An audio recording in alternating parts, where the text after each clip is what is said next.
pamilya raw ang pinakamaliit na salamin ng lipunan. Ito ang unang ospital, simbahan at eskwelahan. Sa pamilya umiikot ang buong mundo ng isang 3 taong gulang na bata gaya ni Ekang.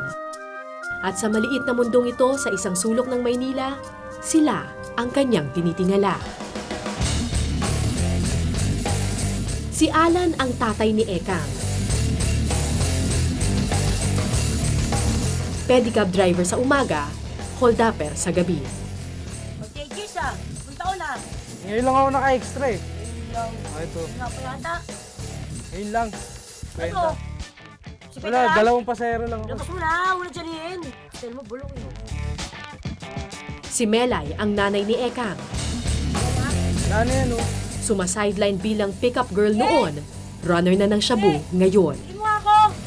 Walang itlog, tsaka sa dinas. Oh.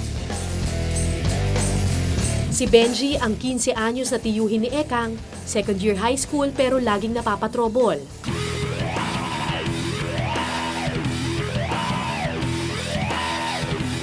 Nagyoyosi, umiinom, bulakbol. Si Nanay Lita ang lola ng bata. Dating hostess, ngayon bugaw na ng mga babae. Sila ang ilaw, haligi at konsensya ng kanilang tahanan.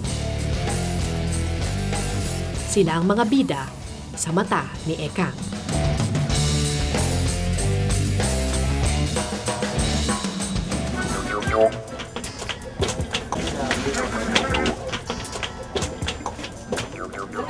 Ito ang tahanan ni Ekang. 2 palapag na tigi-1 dipa ang lapad. 6 silang nagsisiksikan sa dampang ito. Masikip na nga para sa kanila, dadagdagan pa ng maraming bisita. 24 oras na bukas ang bahay ni na Ekang.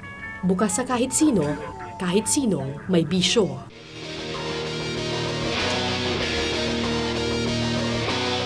Pwestuhan ng shabu ang tirahan nila. Pinauupahan sa mga adik na walang lugar para umiskor. 5 taon na itong negosyo ng nanay ni Ekang na si Melay. So magkano kinikita mo sa isang araw? Iba-iba. Hindi, minsan talaga talagang 1-2 lang ang pupunta. Minsan 20. Minsan 20 talagang hirap. Umpisa ko pa lang. Siyempre, nag-umpisa. Ang gusto ko sila iba bago eh. Yung hindi buko, hindi pa alam. Talaga ang dami. Talaga, ang dami talaga sa isang araw. Hindi ka makakatulog. Mga gano'ng karami sa isang araw? Ang dami talaga. Super talaga. As in, madami. Oo, mga ganun. Mga ganun siguro. Talagang hindi ka makakatulog eh. Kahit tulog ka na, kakatuking ka eh. Kaya pag hindi mo pinagbuksan eh. Kaya takutin ka pa, sige, ayaw mo kami patuloyin, susubong ka lang sa polis. Sila pa nananakot ngayon. Pero ngayon, ako nananakot, tayo niyo pumunta, sige, tuturo kayo dyan. May para lang kumita kami sa mga direksyon pambili ko ng bigas. Patay mo si baby, kunin niyo si baby. Bukod sa pagpapapwesto, runner at minsan nagbebenta na rin ng shabu si Melay. Kapag may sobra, nakikibatak siya. Kapapanganak lang ni Melay 2 linggo makaraan, pero tuloy ang bisyo. Sa edad na 3, hindi na sikreto kay Ekang ang lahat ng ito. Sanay na siya sa amoy ng batak at sa makikintab na papel na patay sindi.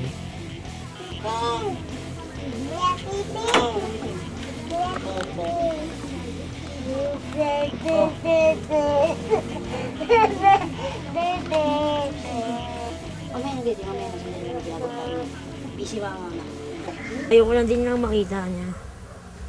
Una pa lang kaso nga lang, nung mga syempre maliit pa siya, hindi mo naman pwedeng pabayaan na sa labas yan. Matagal pa akong tatanong.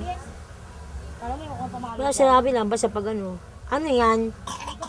Wala, laruan.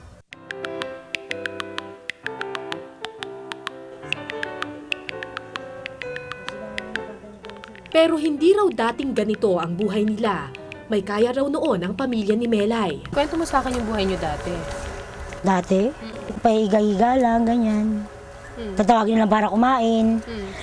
May nagdala pa para sa amin. Pero saan to? Sa lang Pilipino. Tanda ko pa, di ba? Na yung Pilipino to? Talagang pasyal kayo ng pasyal. Yung mga itsura, di ba? Kung anong mauso nung dati, meron kami. Kung anong Teddy bear glasses o teddy bear lock. Kung pare-parehas meron kami, pati the outfit kailangan pare-parehas.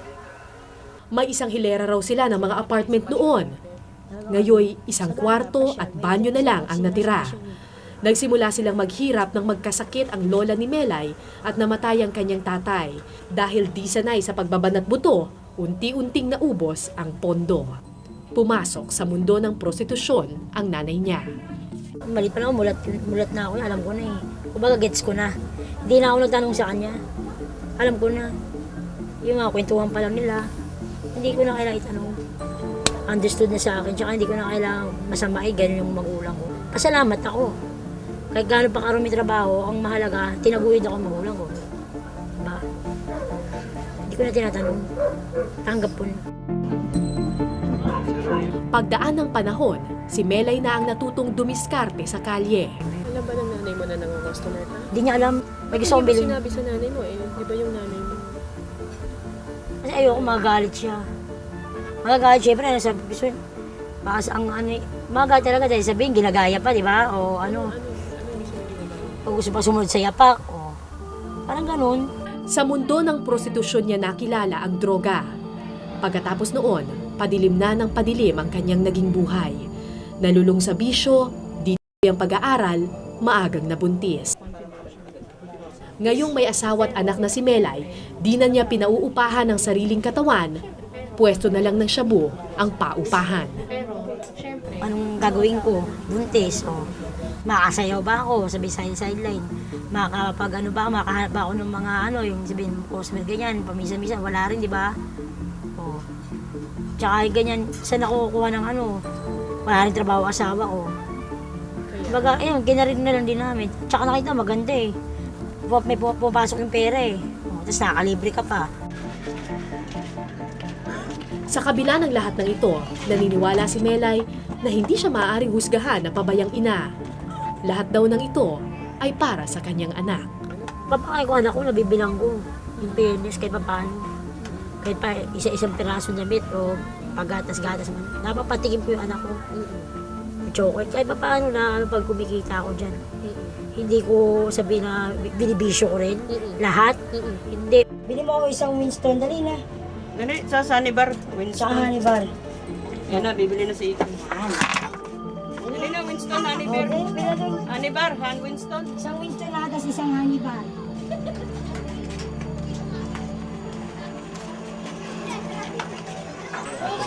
Ilan?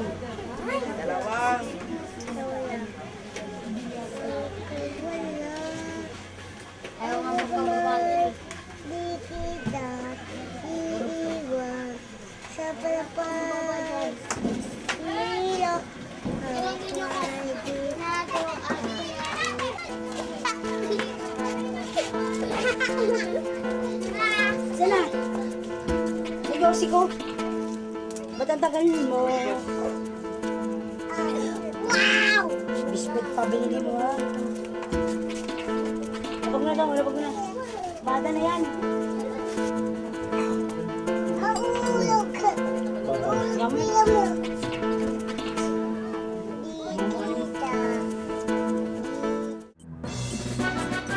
Papa's girl ang batang si Ekang. Para kay Ekang, si Tatay Alan ang bida ng kanyang buhay. Para kay Alan, si Ekang din ang kanyang mundo. Kaya kahit maliit ang kita, buong araw siyang nagpapadyak. Magkano kinikita mo sa pag-sidecar? Magkano inuwi mo sa bahay?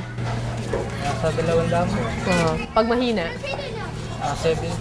70. 70 pesos ang boundary nila. Minsan wala siyang naiuwi sa pamilya. Kaya pag mahina ang biyahe, kailangan dumiskarte. Ang hindi alam ni Ekang, pagtulog na siya sa gabi. Ang kanyang bida ay nagiging kontrabida. Tayo pre, saan tayo pupesto? Marami ba tayong makukuha dyan? Pang-hold up ang sideline ni Alan. Paano yung modus operandi? Paano yung kilo? Pag may dumaan po na ano, meron silang makita makukuha, agawin nila. Katulad na yun? Mga cellphone, pintas, yun. Kano ang kita doon? Meron din po mga 1.5. Sa kabilang kalye, ang lola naman ni Ekang ang dumidiskarte. Nung mas bata-bata pa siya, gabi-gabing tambay sa mga kalsadang ito si Aling Lita. Nag-GRO kami dito sa 977. Nakita mo yung litrato ko doon sa may contamination, mahaba buhok ko doon. Doon ako gano'n itsura ko doon, payat ako, sexy. Kahit ngayong matanda na siya, kumukuha pa rin ng customer si Aling Lita. Kailan kayo huling ng customer? Nung last December. Last December lang? Ilang taon na kayo nun? Yung 45 na. 40, bali 45? May kumuha pa sa inyo? Kasi matanda naman siya sa akin. Oo. Mga 50 na siya may git. Buti kong bata kasi parang ko na rin siya. Pagkano binayad sa inyo? 1,000. Ako kay babae? 300. Ang alam ni Ekang, tindera ang lola niya. Tindera nga, pero kakaiba ang paninda. Ayaw mo kumuha ng iba? Marami namang game dyan. Bigyan kita ng game si Jackie. Bigyan kita ng game si Jackie. Kahit 3 oras, okay. Bugaw na si Aling Lita ngayon. 300 pesos kada babae, 100 pesos ang komisyon niya. Nagtapos ng secretarial course si Aling Lita. Sa totoo lang, di raw niya gusto ang mundo ng prostitusyon. Pero nang mamatay ang asawa, ito lang ang naisip niyang paraan upang masustentuhan ang pangangailangan at luho ng kanyang mga anak. Gusto ko mabigay ko ng luho ni Jingjing. Gusto ko pag may nagustuhan ako, mabibili ko. Mapasok ako sa club. Nausap ako napaupo na. Kaya ganun na lang ang galit niya nang makita niyang nakatambay sa parehong kalsada ang kanyang sariling anak. Laki yung mata ko. Oh. Ina mo, sabi kong ganon. Nakita ka na ni Taranta si Jingjing. Yung anak ninyo? Taba yung mama, kasama niya. So may binubugaw kayong babae, tapos biglang nakita nyo pumasok yung anak ninyo. Sa counter walang Nangong-customer. Hindi ko akalain na hantong sa ganon. Lalong nagalit si Aling Lita nang malamang lulong sa droga ang anak. Pilit man niyang ilayo sa droga at prostitusyon ang anak. Susunod din pala ito sa kanyang mga yapak. I'll take care of it. Ang bunsong si Benji na lang ang tangi niyang pag-asa. 15 anyos lang ang bata at gusto na niya itong iuwi sa probinsya. Nagsisimula na rin daw kasi itong maging problema. Gusto ko na nga iuwi ng Bacolod. Bakit nyo gustong iuwi ng Bacolod? Para maiwas din sa mga araw-araw nakikita mo nung bad influence. Kaya, Sa pwestuhan nga, nakikita niya araw-araw. anong kinatatakot nyo? Maging ganun din sa bandang na-influensyahan na rin siya sa ganun. Natikman niya ang ganun. May kasabihan, kung anong puno, siyang bunga. Kung totoo ito, paano na ang kanyang mga apo? Ano ang dala ng kinabukasan para kay Ekang?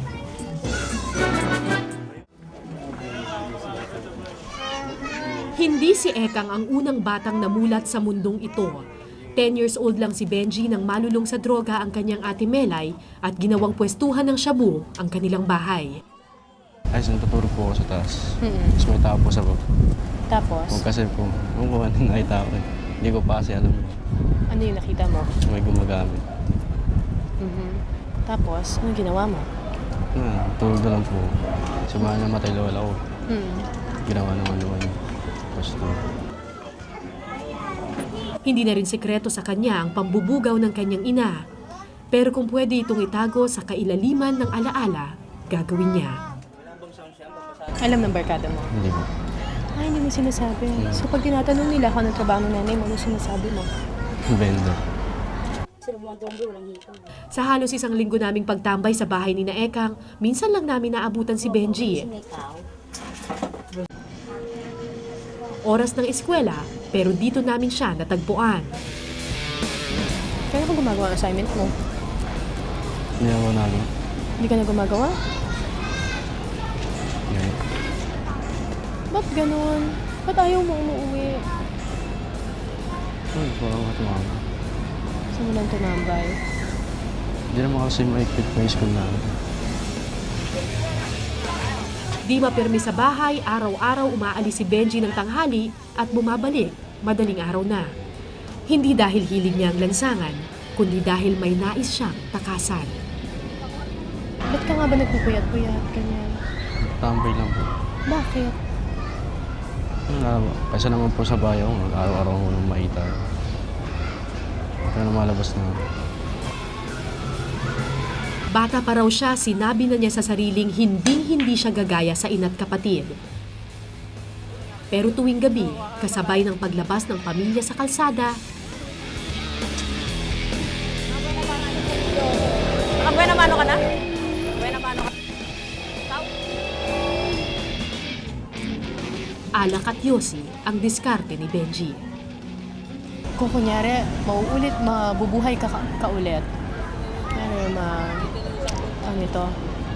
Ipapanganak ka ulit. Gusto mo pa rin ba? Pipiliin mo pa rin ba yung pamilyang meron ka ngayon? Hindi na. Bakit? Sabi mo tayo. Ano? Sabi mo may ayos na hanap buhay. Kung pwede lang takasan ng tahanan, pati ang pinagmulan.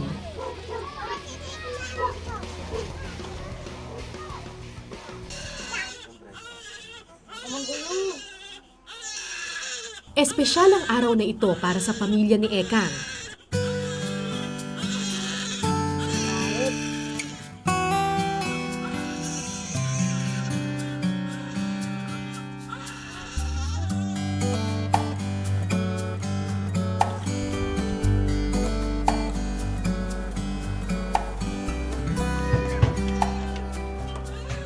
Sinuot ni Ekang ang pinakamaganda niyang damit.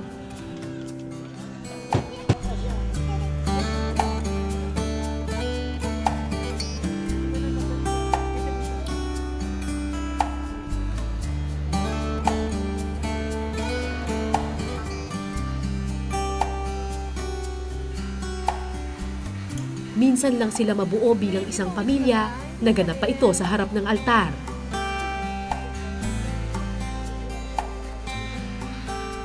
Binyag ng bunsong anak ni Melay. Yes. And reigns forever and ever. Amen. Tahimik ang lahat ng basbasa ng sanggol upang maging isang Kristiyano. In the name of the Father, and the Son, and of the Holy Spirit. Amen. Amen. This is our faith. This is the faith of the church. We are called to profit in Christ Jesus our Lord. Amen. Your child has become a Iba-iba man sila ng diskarte, iba-iba man ang problemang pinasukan, iisa ang taimtim nilang dasal. Sana, para man lang sa mga batang ito, magbago ang kanilang mundo. dignity and stand Natatakot ka ba na si Ikang maging katulad mo? Ako, syempre. Pero hindi ayoko, syempre.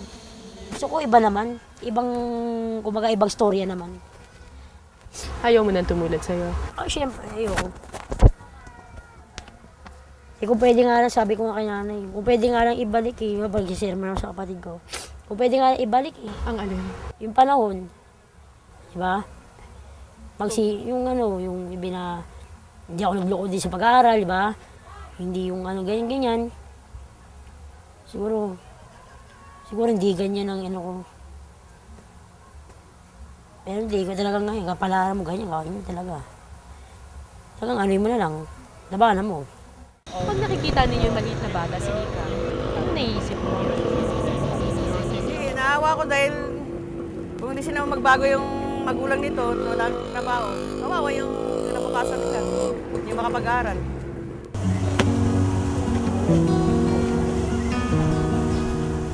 Makalipas ang 3 araw, Yung nanay mo, tingin mo ba?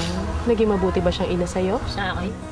Oo naman. Kahit ganun ang trabaho? Oo naman. Ang hirap ng ganun trabaho Alam ko dahil naranasan ko Diba? Mahirap parang butas ng karayom yun. Kaya alam ko kahit papano, kahit na minsan nag-aaral ko yung nanay ko, hindi niya matiis. Kung siguro kung ibang magulang lang yun, baka pwede ba yung ganyan kami?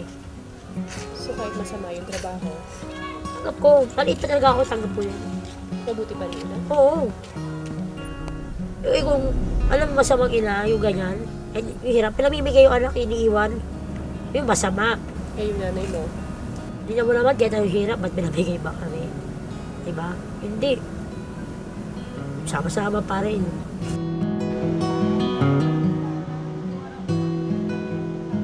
Iiwan na ni Aling Lita ang Maynila. Gusto niya sanang isama sa Bacolod ang mga bata pero tumanggi silang lahat. Mag-isa siyang naglakbay sa pangako ng bagong buhay. Pagkatapos ng lahat ng ito, balik kalye si Ekang. Sa kanyang musmus na mundo, laro lamang ang lahat ng ito. Pero hanggang kailan bago niya matuklasan ang katotohanan? Hanggang kailan nila maitatago ang mundo sa mata ni Ekang? Ako po si Cara David at ito po ang Eyewitness.